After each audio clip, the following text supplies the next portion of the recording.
के रखता हूँ। सर मैंने एक आर्टिकल देखा था आपका जिसमें आपने लिखा हुआ था कि आप अपने बेबी को अभी तक देखे भी नहीं, मिले भी नहीं है सर, ऐसा क्या सच है ये? हाँ, ये सच कि है। क्या ये सेकेंड वेव है जो पहले से ज़्यादा हानिकारक है, पहले से ज़्यादा खतरा है इससे? जी, बिल्कुल, मुझे ऐसा लगता है कि ये जो सेकेंड वेव है वो पहले की अपेक्षा ज़्यादा खतरनाक है। हमारे पास पेशेंट सैचुरेशन लेवल बहुत कम लेकर के आते हैं। कुछ लोग बिल्कुल ऐसे रहते हैं कि वो उनको सांस भी नहीं आ रही होती है, मास्क पहने रहते हैं, वो नीचे उसको सरका देते हैं या कपड़ा वाला मास्क पहनते हैं जो बिल्कुल भी सूटेबल नहीं है कोविड वायरस से बचाने के लिए। ऐसा हो जाता है कि अपने लिए कभी टाइम ही नहीं मिल पाता है। रात को कभी 10:30, कभी 11 से कभी 12 बजे, 12:30 बजे तक मैं रात को घर पहुंच पाता हूँ।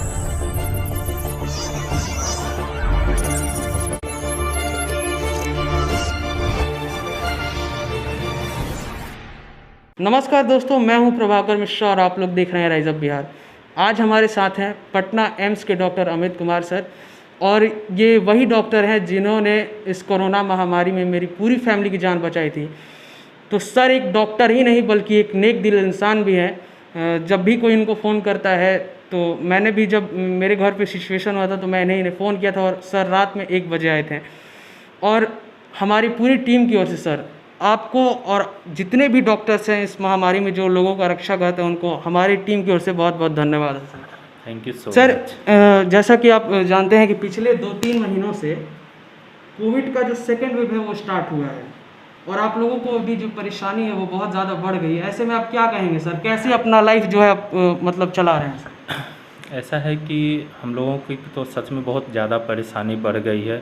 मॉर्निंग जब नींद खुलती है तो मोबाइल फ़ोन के कॉल से ही नींद खुलती है, जिसमें कोई ना कोई पेशेंट अपनी परेशानी बताते हैं। हम लोग फ़ोन पे भी उनको जो सॉल्यूशन होता है या जो दवा का प्रिस्क्रिप्शन होता है वो करते हैं। दिन भर जब हॉस्पिटल में रहते हैं, उसके बाद जब घर आते हैं तो हॉस्पिटल में राउंड लेते रहते हैं, उस समय भी कॉल्स आते रहते हैं। और जब शाम को जनरली क्या होता है कि मैं हॉस्पिटल के बाद ऐसे पेशेंट्स जो कि हॉस्पिटल नहीं जा सकते हैं या घर पे हैं किसी वजह से हॉस्पिटल नहीं जा सकते हैं, कोई डिजेबिलिटी है या फिर कोई ऐसा तकलीफ़ है, तो हम उनको घर जा कर के भी उनका इलाज करते हैं, उनको देख लेते हैं कि ताकि उनको जितना ज़्यादा से ज़्यादा हेल्प कर सकें। तो इन सब लोगों के बीच ऐसा हो जाता है कि अपने लिए कभी टाइम ही नहीं मिल पाता है। रात को कभी 10:30, कभी 11 से कभी 12 बजे, 12:30 बजे तक मैं रात को घर पहुंच पाता हूं। तो अपने लिए तो बिल्कुल भी टाइम नहीं मिल पाता, बहुत परेशानी बढ़ जाती है जैसे जैसे केसेस बढ़ते हैं। लेकिन अभी ऐसा नहीं है, अभी थोड़े केसेस कम हो गए हैं तो थोड़ी परेशानी कम हो गई है। थोड़ी परेशानी कम है। जैसा कि जब मेरी भी फैमिली जब बीमार थी सर, तो आप रात के 1 बजे भी आए थे। तो ये सर एक आपके लिए मैं क्या कहूँ, आपको तो मैं पर्सनली जानता हूँ और आप एक डॉक्टर के साथ साथ सर बहुत नेक दिल इंसान है सर, इसके लिए बहुत बहुत धन्यवाद sir. Thank you so much. एक क्वेश्चन और है सर आपसे जी। इस सिचुएशन में जिन्हें कोरोना हो जा रहा है जी। उनको आप क्या कहना चाहेंगे, क्या उनको करना चाहिए?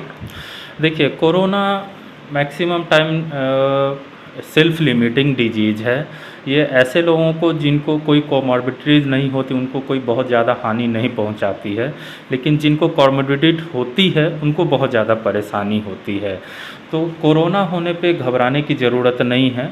ऐसा जो दवा बताया गया है, जैसे कि सबसे ज़्यादा ज़रूरी दवा होता है डोलो 650 जो बुखार कम करने के लिए है, या फिर स्टेरॉयड जो बहुत लोग आप जान गए होंगे, डेक्सा नाम की जो गोली होती है वो लेना पड़ता है, और एक ब्लड थिनर लेना पड़ता है जिसको एनॉक्सापेरिन बोलते हैं, या बहुत सारे लोग एकोस्प्रिन भी लेते हैं।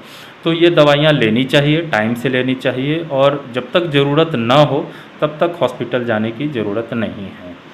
और जैसे क्या क्या लक्षण दिखता है तब हॉस्पिटल जाना चाहिए? ऐसे में लोग बहुत ज़्यादा हाइप्टिक हो जाते हैं, घबराने लगते हैं कि अब मुझे हॉस्पिटल, ऐसे को आप क्या कहेंगे सर? देखिए, कोरोना जब होती है तो अगर आपको लगता है कि आपका सैचुरेशन जो ऑक्सीजन बोलते हैं बॉडी में वो 94% या 95% से नीचे जाने लगे, तब आपको हॉस्पिटल जाने की ज़रूरत है। बुखार अगर नहीं उतर रहा है तब हॉस्पिटल जाने की ज़रूरत है। सांस अगर ज़्यादा फूल रही है पहले से ज़्यादा अगर फूल रही है तो हॉस्पिटल जाने की ज़रूरत पड़ती है।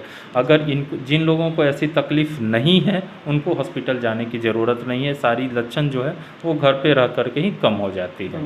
जी सर, एक चीज़ और, आपके सामने जब आप हॉस्पिटल में इस कोविड को देखते हैं तो आपके सामने बहुत ज़्यादा क्रिटिकल सिचुएशन आ जाता होगा, लोग बहुत ज़्यादा सीरियस केसेस आप देखते होंगे। उस टाइम में आप पेशेंट्स को कैसे हैंडल करते हैं, कैसे उनको देखते हैं? देखिए, सीरियसनेस की अगर जहाँ तक बात करें तो ऐसा होता है कि बहुत बार हमारे पास पेशेंट सैचुरेशन लेवल बहुत कम लेकर के आते हैं। कुछ लोग बिल्कुल ऐसे रहते हैं कि वो उनको सांस भी नहीं आ रही होती है, तो उस समय हम लोगों को पैनिक करने की ज़रूरत नहीं है। जिनको सांस नहीं आ रही है उनको बहुत सारे ऐसा ऑक्सीजन देने का मेथड है जो हम लोग अप्लाई करते हैं, जैसे कि बाईपैप है या फिर उसके आगे एक बेन सर्किट सबसे पहले आता है, उसके बाद बाईपैप आता है। हम लोग कोशिश ये करते हैं कि जितना जल्दी से जल्दी इनका सैचुरेशन लेवल जो डिजायर्ड है कम से कम 90% के आसपास आ जाए। ऐसे में हम लोग पैनिक नहीं करते हैं, लेकिन हाँ, मरीज़ को बहुत सारा ट्रीटमेंट होता है, जैसे कि बहुत इंजेक्शन होता है, वो दे करके कोशिश ये करते हैं कि मरीज़ को स्टेबलाइज कर सकें। जी सर, जो फर्स्ट वेव था कोविड का पिछले साल और इस साल में, जैसे सेकेंड वेव है, क्या लोग बहुत सारा कमेंट करते हैं कि क्या ये सेकेंड वेव है जो पहले से ज़्यादा हानिकारक है, पहले से ज़्यादा खतरा है? जी बिल्कुल, मुझे ऐसा लगता है कि क्या ये सेकेंड वेव है जो पहले से ज़्यादा हानिकारक है, पहले से ज़्यादा खतरा है? जी बिल्कुल, मुझे ऐसा लगता है कि ये जो सेकेंड वेव है वो पहले की अपेक्षा ज़्यादा खतरनाक है। मेरा पर्सनल ऐसा एक्सपीरियंस है कि पिछले कोविड में ऐसा था, फर्स्ट वेव में ऐसा था कि मैंने बहुत सारे ऐसे पेशेंट्स को देखा है कि उनको ऑक्सीजन की रिक्वायरमेंट है, तो उस पे मरीज़ ठीक होकर के 10 दिन 15 दिन में ठीक होके चले जा रहे थे। इस वाले कोविड में ऐसा है कि मरीज़ 25-25 दिन तक, 30-30 दिन तक बाईपैप पर हैं और उनका बाईपैप मशीन जैसे ही हटाते हैं वैसे ही उनका सैचुरेशन बिल्कुल से कम हो जाता है। देखिए, बीमारी तो एक ही है, लेकिन कहीं ना कहीं पिछली बार से इस बार डिफरेंस है, और वो डिफरेंस ये है कि इन्फेक्टिविटी में, यानी कि खतरनाक ज़्यादा इस बार है, और ये हम लोगों को बहुत अच्छे से मालूम है। मैंने पिछले बार बहुत कम ऐसे यंग पेशेंट थे जिनको हम लोगों ने लूज किया, लेकिन इस बार देखा हूँ कि बहुत मरीज ऐसे हैं जो कम एज के हैं। जैसे हमारे एक डॉक्टर प्रदीप हैं एम्स के, यूरो के वो JR थे, उनकी उम्र बहुत ज़्यादा नहीं थी, लेकिन फिर भी उनको हम लोग नहीं बचा सके। जी, तो देखने से ऐसा लगता है कि इस बार का जो कोविड है वो बहुत ज़्यादा खतरनाक है। सर, एक चीज़ और, कोविड का सिचुएशन चल रहा है अभी, इसमें आप बहुत ही ज़्यादा बिजी रहते हैं, मैं देखा हूँ, क्योंकि आप हॉस्पिटल के बाद आप लोगों के घर तक जाके भी उनको ट्रीट करते हैं। ऐसे में सर आप अपनी फैमिली को कितना टाइम दे पाते हैं, क्योंकि आपकी भी फैमिली है सर, तो कैसे मैनेज करते हैं? देखिए, फैमिली को तो मैं सच बताऊं, सच में बिल्कुल भी टाइम नहीं दे पाता, और इसलिए भी टाइम नहीं दे पाता कि बहुत बिजी हूँ। सुबह उठने के साथ पेशेंट देखना, फिर उसके बाद हॉस्पिटल जाना, फिर हॉस्पिटल के बाद जो लोग मेरे फ्रेंड हैं या जो सर्कल में हैं या जो जानते हैं वो कॉल करके बुलाते हैं घर पे, उनको जा कर के देख के आता हूँ। तो कभी कभी तो ऐसा हो जाता है कि 12 साढ़े 12 भी बज जाता है, 1 भी बज जाता है, तो घर बहुत लेट पहुंच पाता हूं।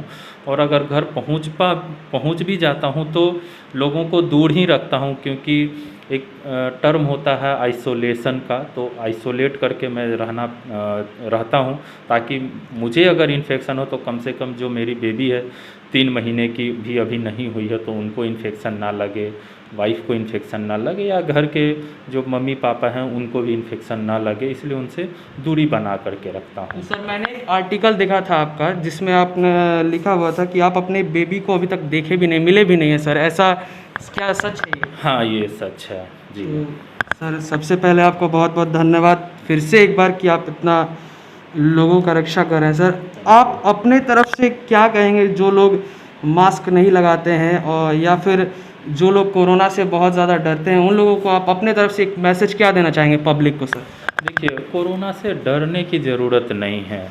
हम अगर अपने आप को सुरक्षित रखें तो फिर डरने की ज़रूरत ही नहीं है।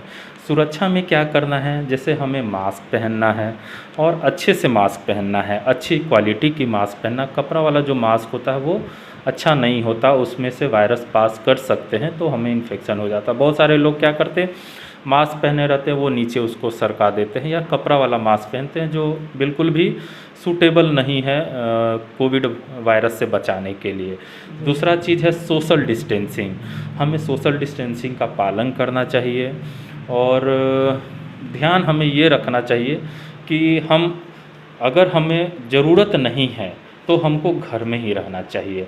अगर हम बाहर नहीं जाएंगे तो प्रोबेबली हमको इन्फेक्शन नहीं लगेगा, तो हमें इन बातों का ध्यान रखना चाहिए। चलिए, बहुत बहुत धन्यवाद। आप लोग देख सकते हैं कि ये थे हमारे अमित सर, जो कि अभी पटना एम्स में है। और ऐसा नहीं है कि सिर्फ हॉस्पिटल में, मैं आपको बता दूं, जब हमारी फैमिली इस सिचुएशन में बीमार पड़ी थी तो सर हमारे घर पे 1 बजे रात को आए थे, और आज इन्हीं का देन है कि आज मैं भी आपके सामने बोल रहा हूँ और मैं भी आपके सामने जीवित हूँ। तो सर, एक बार फिर से आपका बहुत बहुत धन्यवाद। Thank you so much. Thank you sir.